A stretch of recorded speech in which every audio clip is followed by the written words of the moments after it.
शराब खाने की मालकिन मौत के कगार पर थी। तभी वह सहायक, जिसे सब एक निकम्मा शराबी समझते थे, अचानक आगे बढ़ा और एक ही लात में दबंग हमलावर को दूर फेंक दिया। लेकिन किसी को नहीं पता था कि यह आदमी कोई मामूली गुंडा नहीं बल्कि एक खतरनाक गैंग का बड़ा अधिकारी था। अपमानित होने के बाद उसने पूरे शराब खाने को खून से भर देने की धमकी दी। खतरे के बीच सहायक ने बस 3 उंगलियां उठा दी। सबको लगा वह डर के मारे बकवास कर रहा है, लेकिन उसके शब्दों ने सबको सन्न कर दिया। 3 चालों में यहाँ मौजूद हर दुश्मन खत्म हो जाएगा। लोग उसे पागल समझ रहे थे, जबकि उन्हें यह नहीं पता था कि उसके सामने खड़ा आदमी कभी मार्शल दुनिया का सबसे खौफनाक योद्धा रह चुका था। सालों पहले जब वह प्रतियोगिता के मंच पर उतरा था, उसकी ताकत देखकर बड़े बड़े उस्ताद दंग रह गए थे। बुजुर्ग मास्टर्स ने उसे संयम रखने की सलाह दी, लेकिन वह केवल जीत जानता था। उसने मंच पर ऐसा कहर बरपाया कि हर प्रतिद्वंद्वी बुरी तरह घायल हो गया। जीत के नशे में उसने दुनिया के सबसे सम्मानित योद्धा को भी चुनौती दे डाली। जब बुजुर्ग योद्धा लड़ाई छोड़ना चाहते थे, तब भी उसने उन्हें नहीं छोड़ा। उसने उन्हें सबके सामने अपमानित किया और उनके परिवार तक को नुकसान पहुंचाया। लेकिन जब वह जीत का प्रतीक लेकर घर लौटा तो उसकी दुनिया टूट गई। उसे अपनी माँ का निर्जीव शरीर मिला। मरते समय माँ ने कहा, सच्ची ताकत दूसरों को हराने में नहीं बल्कि कमजोरों की रक्षा करने में होती है। इन शब्दों ने उसे अंदर से बदल दिया। उसने अपनी शक्ति सील कर दी, मार्शल दुनिया छोड़ दी और एक छोटे शराब खाने में काम करने लगा। दिन भर शराब पीता,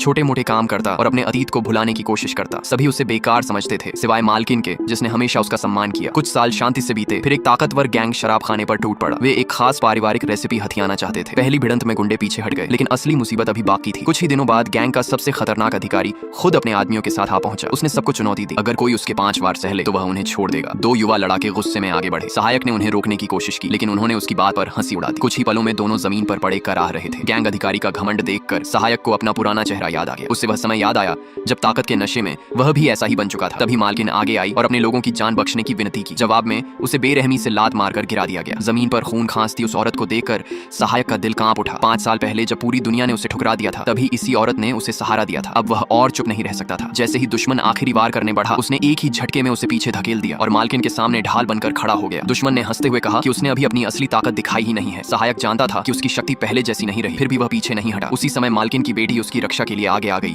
और जानलेवा वार अपने ऊपर लेने को तैयार हो गई। उस पल उसे माँ की आखिरी सीख पूरी तरह समझ आ गई। दुनिया का सबसे ताकतवर इंसान वह नहीं होता जो सबसे ज्यादा लोगों को हराए, बल्कि वह होता है जो सबसे कमजोर लोगों की रक्षा करे। दुश्मन लगातार उसे घुटने टेकने को कहता रहा, लेकिन इस बार उसने शांति से 3 उंगलियां उठा दी। फिर बोला, 3 चालें। बस 3 चालों में सब खत्म हो जाएगा। अगले ही पल उसने वर्षों से छिपा कर रखी अपनी असली शक्ति को मुक्त कर दिया और उसी क्षण दुनिया का भूला हुआ नंबर 1 योद्धा वापस लौट आया।